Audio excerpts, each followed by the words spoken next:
Buenas tardes, Wyatt. Bueno, la primera pregunta va enfocada a lo que ya se mostró. Y bueno, fuera de lo que ya plantea el trailer, de la ambición de Marcael y su traición con el consejo de Angiris, ¿cuál es la postura del resto de los arcángeles y sobre todo de imperios? And unfortunately, I'm going to have to pass on that question. I work as a senior designer on game systems, so I'm actually not really a good person to ask about the story stuff. I know if you want to follow up with Anna Louise afterwards, I'm really a good person to talk to about loot, or the Crusader, or classes, adventure mode, the existing classes and new skills that the original classes are going to get, monsters and combat. Ok. Esta está buena. Okay. Respecto al robo de vida, Al robo de vida, lifestyle, okay. ¿cómo se tiene pensado compensar al llegar al level 70?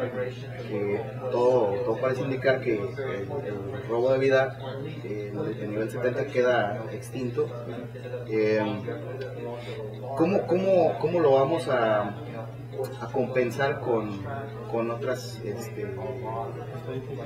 pues sí, como... Okay, so totally fair. So before I answer that, I should probably touch on why we're getting rid of lifesteal. And the short answer is that we want all of your stats to matter. And the game is not in a good place when players are singularly focused on damage. And lifesteal is the hinge that allows damage to be the only thing that I care about. Do you want Okay.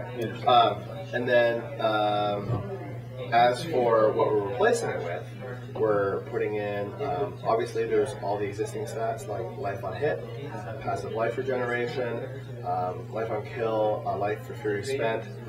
We'll be leaning on those other mechanics, which worked actually, for months of the initial release of the game until people's DPS accelerated into high enough amounts that lifesteal actually made all of these other stats useless. And some of the other negative effects is these stats were good and desirable early on, but then once people's DPS scaled to very large numbers, lifesteal became the only thing that's reasonable.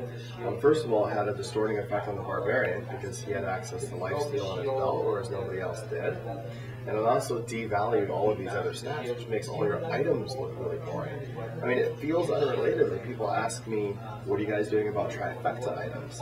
And that's a multi-tiered answer, but one of those components is make it so that damage is not the only thing that I care about. Okay. Respecto al daño de armas, esto se enfoca a weapons. Sabemos que existe el bug de las armas negras. Digo, el bug. Okay. De las armas negras y no sabemos si ya se va a compensar todos los daños elementales para que las armas negras sean ideales para usarse también como, más bien las armas elementales sean ideales para usarse como armas negras. Okay. So with regards to weapon damage and in particular the playing field, Totally fair question. There's a simple answer and then there's a complicated answer. The simple answer is that we're going to fix the bug. So the complicated answer is that if we were just in internal development, we would just fix the bug. We'd be like, black weapons are better than every other weapon, fix it. The complicated part comes from the fact that we have players in the live game who've acquired this item.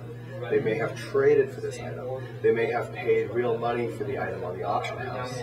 So it's really something that we were looking to avoid, that if we came in and we just fixed the bug, then we're avoiding the investment that players have made.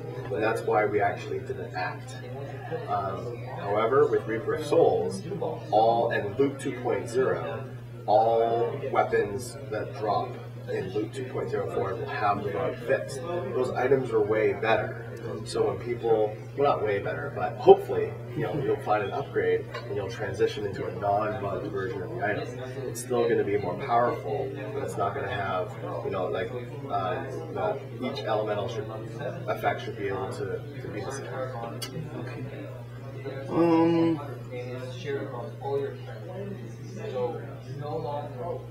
Esta pregunta creo que sí se enfoca a lo que dice Wyatt. Es ¿cuál es el jefe que más costó terminar, tanto en programación como diseño? No sé si para ROS to create. So he wants to know in terms of. Well, I don't want to give away any spoilers about the different bosses that there are. If I could. I think the most challenging aspect of boss design in general is accounting for the fact that players have different skill sets, right? Because you have so much character customization ability in Diablo 3.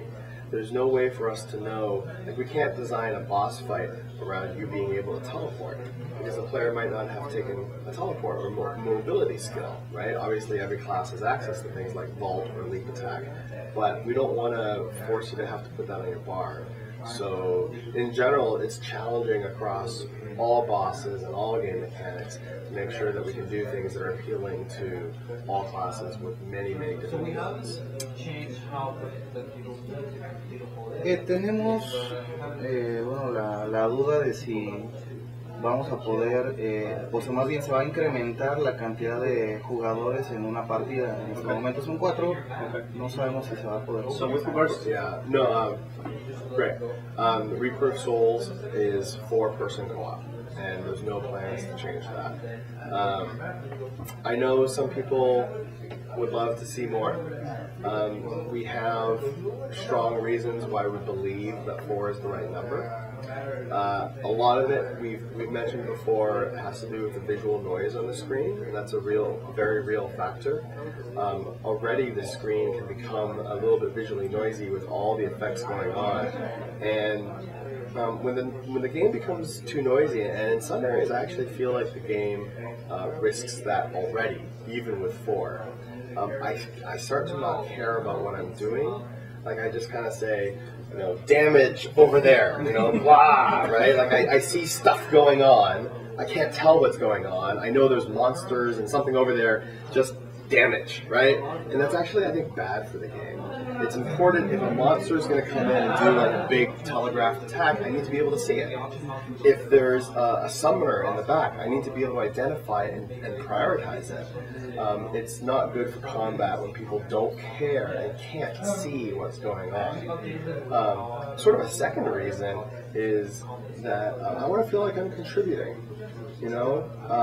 The more people you add to the game, the less significant any one person feels. We're already at the point where if I swing at a high hit point monster, I might not see its health bar move at all. My sense that I contributed to a boss guy diminishes as you add more players. And we definitely feel like, to take it to an extreme, 8 or more players, maybe I didn't need to be there. So 4 players feels like you're important.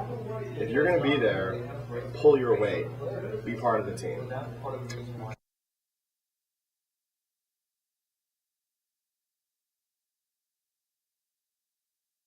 First of all, why Crusader right now? Why Crusader is the right class for the expansion? And because players were looking for 2 classes, not 1 class. And why Crusader and why 1 class? Okay. I'll answer your first question first. The why Crusader? People are excited to see a Crusader. I think that's the short answer. People that I talk to on the show floor, community and community members that I've talked to, as well as our team, are excited to do a Crusader. The setting is right. We're doing Act 5. It takes you to West March. our villain is Malthael. Crusader feels like the perfect character. You know, these aren't isolated decisions. These decisions, the storyline of Act 5, the setting of Act 5, the villain of Act 5, the hero of Act 5 are all designed to fit together. As for why 1 versus 2, the Crusader has a lot going on. I mean, I think 24, 25 active skills. We have 5 runes on every skill. We have dozens of 12, 16 passives on every class. You look at, you know, Diablo 2, I mean, really the Crusader can be a melee tank. He can be a mid-ranged caster. He has, I think, in terms of the amount of content that you're getting, he's easily larger than 2 Diablo 2 classes put together. In terms of the number of different ways that you could play the game as a result of having a Crusader. Maybe you talk a little about he could be a tank, and could talk a little more what the Crusaders bring to the game, what the mechanics, the gameplay because the players they saw the announcement, they saw some leaks, but right now it's the first time, second time they are playing the game and they are seeing what the Crusader can do. And can you talk a little about what brings it? I love the Crusader. He's awesome. The Crusader, so the Barbarian is obviously another one of our melee classes, and the Monk is another one of our melee classes. And the Monk is like fast, agile, martial arts guy. The Barbarian is like a strong, you know, hulking, bare-chested guy, right? Neither of these guys are in full plate. You know, I mentioned how the Crusader was chosen to fit with Westmarch and what else we're doing with Reaper of Souls. It's a gothic setting. You know, Westmarch, we're trying to really bring out the moody, gothic, dark environment. This guy's in full plate. He's heavily armored. He has a giant shield. That's one of his class-specific items. This is an area of fantasy that I think Diablo 3 doesn't really have. The closest you get is a barbarian, except the heavily armored plate, you know, encased in metal, is not, you know, entirely the fantasy for the barbarian for some people. Whereas the Crusader is, you know, he is the tank that everybody wants. And still about gameplay. Some players that are playing the console version of the game, they feel that the game is different. Some can say that's a different game. And some players want this experience in the computer version of the game.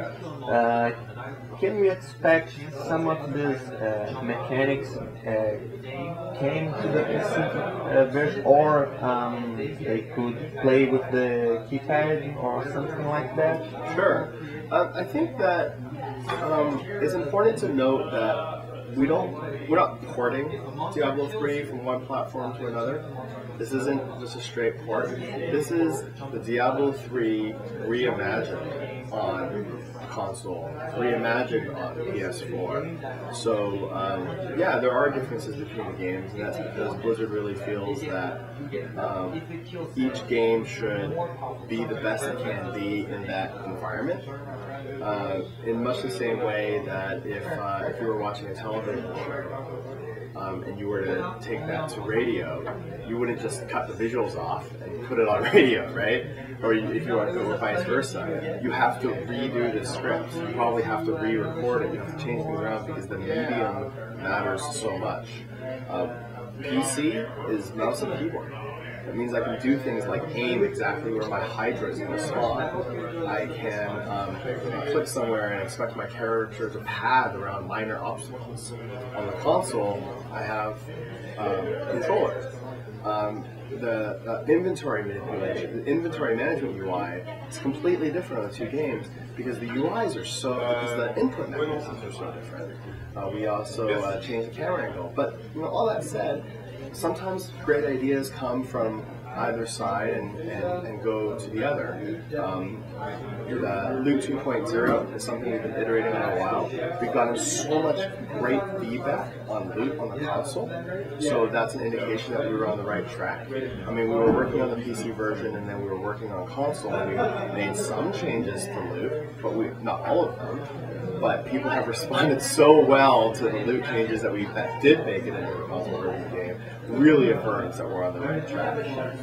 Boss monsters is another great example. We had all the bosses on console, and integrating some of those changes back into the PC version. Awesome.